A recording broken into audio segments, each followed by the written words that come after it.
Hey folks, Jim Leila here for episode 202 of Geeking Out Weekly. We are back once again for more comic book reviews, and of course our review of the amazing SpiderMan, which will come a little later after our comic reviews. So I'll let Leila start, and let's get to it, shall we? Okay, so first up is this amazing hardcover, Batman Earth 1. This is by Jeff Johns and Gary Frank. So in this one, Bruce Wayne is focused on punishing his parents' true killers, the corrupt police that allowed them to go free, and his thirst for vengeance fuels his crusade, and no one, not even Alfred, can stop him. In this case, Alfred is a former Royal Marine who trains Bruce, shapes the legend, and as Batman discovers the truth behind his parents' death, is along for the ride. Yeah, it was kind of interesting. Different kind of Alfred. Definitely not like frail old man. Think of like grizzled war veteran. Very cool. Interesting. Yes. So I love this. It's a different take on the origin story, and some people might go, oh, another origin story, you know, but... Just what we need. Yes. But it's reimagined in a wonderful new way. Like, even just the change in Alfred was cool for me. And the villains are really creepy and sadistic in this one. Like, really. So it's a very, very much darker tone. Yeah, even, you know, Batman's pretty dark anyway, but even more so. Like, Penguin is the big, you know, villain here, and then... You know, there's a surprise lead up in the end because we know there'll be another one, just like there was a Superman Earth 1, and now they're going to do an Earth 1 Volume 2, so a follow-up to the Superman one. I'm guessing these are all doing well, so they're going to keep going, right? All right, then. Yeah, so I really loved the art and the story in this. I mean, you know, Jeff Johns does a great job on most things, right? Generally, yeah. Generally, so... I can't really recall anything that's really been bad by Jeff Johns. Maybe the red whole... Black Lantern thing a bit, but yeah, you know, I mean, he writes so much. You wonder how does he have time? I don't know. It's like he's doing everything. Yeah, he must sleep zero, like just 0 hours. Well, he's a robot. That's what it is. You know what? I think him and Robert Kirkman are one and the same. Probably, yeah, exactly. So if you like Batman, you're not going to be disappointed in this one. I thought it was actually a pretty good price point for $22.99. That's not too bad. So pick it up. All right. Next up, we have a blast from the past. It's He-Man and the Masters of the Universe, #1. Yes. Written by James Robinson with art by Philip Tan. And in this one, Adam is a young man unaware of who he really is, but he yearns to explore the world around him and discover who he really is. But, of course, Skeletor's forces arise to stop him from leaving the forest alive.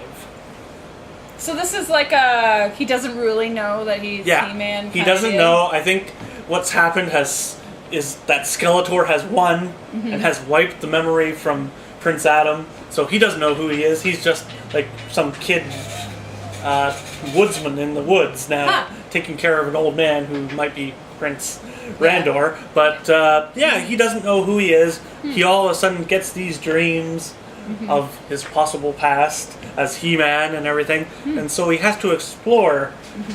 He has to feel that yearning to explore the outer world beyond the forest. Which then becomes bad times, I'm sure. Very bad times, as his first encounter is with Beastman. Yeah, nice. And he battles Beastman and takes Beastman out, and then Skeletor decides, let's take this kid out before he learns too much. So, this was actually really enjoyable. I actually really liked it, which is shocking for a He-Man book. Yes. I was not expecting it to have an actual intriguing story, and really nice art by Philip Tan here, and it's got an intriguing story. I mean, if you're a fan of the 80s and even to the 2000 series, there's a lot to look forward to here. It's a really good update on the characters, and I had a lot of fun with it, which is saying a lot for a He-Man book, because really the last couple of He-Man books were not the best books in the world. No. But I mean, it's if you're a He-Man fan, it's a lot of fun. So if you get to your local comic shop, check this one out if you're a He-Man fan. It was pretty fun. Alright, and continuing on in our Before the Watchmen saga, this is Before the Watchmen, Ozymadias. What are we on, week like 10 now? I don't know. This one's by Len Wein and Jay Lee. Okay. Awesome so artist. I'll go up front and say that this was the one that I was looking forward to the least, probably. Right? Like, this is the character that you're like, I don't know. Yeah. But surprising. So, before embarking on his great mission, Adrian Alexander Veidt recalls his life before all this, how he got to this moment, from his parents immigrating to America, to his troubled childhood, the death of his parents, his trip following in the footsteps of Alexander the Great, how he amassed his fortune, and how loss forever shapes like his worldview.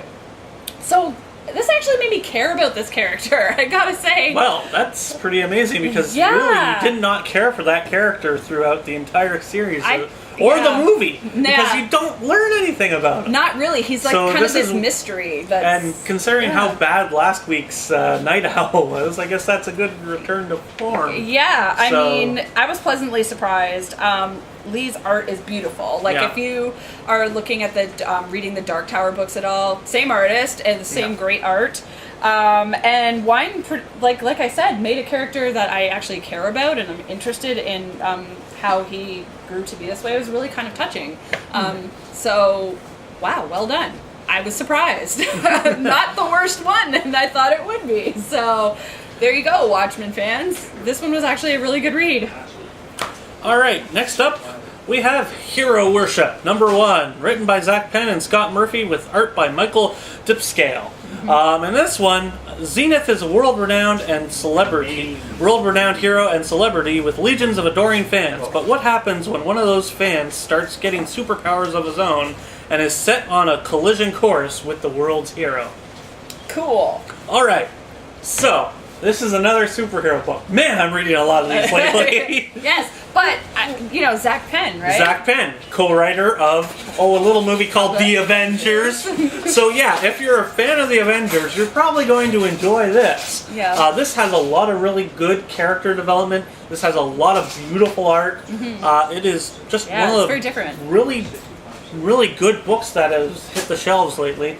And it's a superhero book pretty much unlike any other that I've read in quite a while. So basically, this kid is basically a huge fanboy, and he's like taking a road trip to go to the Zenith Foundation, which is where like the headquarters of the world's hero, Zenith. Okay. But all of a sudden, he gets sick one day, and the next day he can fly and do things. Yeah. So it comes down to a showdown at the very end here with him and Zenith, who I'm sure does not like anyone else hogging the spotlight. Yes. We were talking about before we were filming about how much this sort of reminded us of like Captain Amazing. Yeah, from Mystery Men. Yeah. And if you haven't seen that movie, go see it. Oh God, yes, go see that movie, please. Get it. It's such a great film. I love that movie so much. Yeah. But yeah, this is basically what if superheroes are celebrities. Yes. Which Idolized should have sort of been like, right? This is pretty much what Idolized should have been. Yeah. And was not. Yeah. Man, that book disappointed me.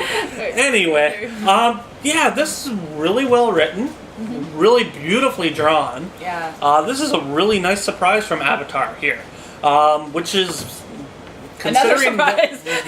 I had a lot of fun with this one, and if you're a fan of Zach Penn's writing on any of his projects, including the Avengers, go to your local comic shop and pick this up. It is simply wonderful. Alright, next up for me is Infernal Man-Thing, #1. This is written by the late Steve Gerber, with art by Kevin Nolan.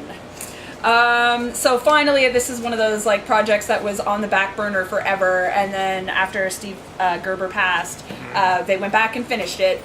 Man, I miss Howard the Duck, written by Steve Gerber. Yes. Oh, well. So this was his last Man-Thing tale, right? So basically, the thought behind this one is, what is the mystery behind the screenplay of The Living Dead Man? So this is sort of like a follow-up to a previous story. And in this one, Man-Thing experiences the darkness and madness of Brian Lazarus, who's a writer who's struggling to come to grips with losing everything and the realization that he was struggling to maintain a life he should want, but not necessarily wanted, and he really wanted to, be a famous writer, and that didn't all work out. So he's trying to finally write something that's, sort of going to be the thing that he leaves behind forever. Okay.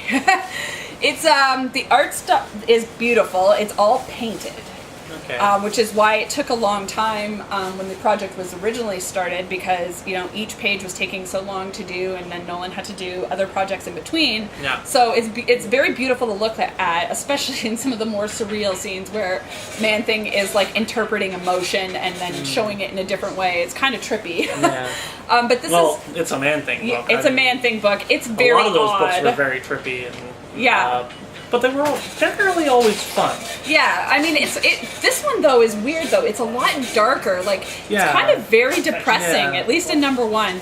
I think it was probably Gerber writing from his heart in what happened to him as a creator. Possibly, so, that's my take on it anyway. And yeah, I mean, the hardest thing for any creator to do is to lose their creation. Yes. So... Yes. And quite frankly, we all know how Gerber felt about that kind of thing. So I think he was writing from the heart here. So yes. I think that really comes out. It's not a light read by any means. It's very deep.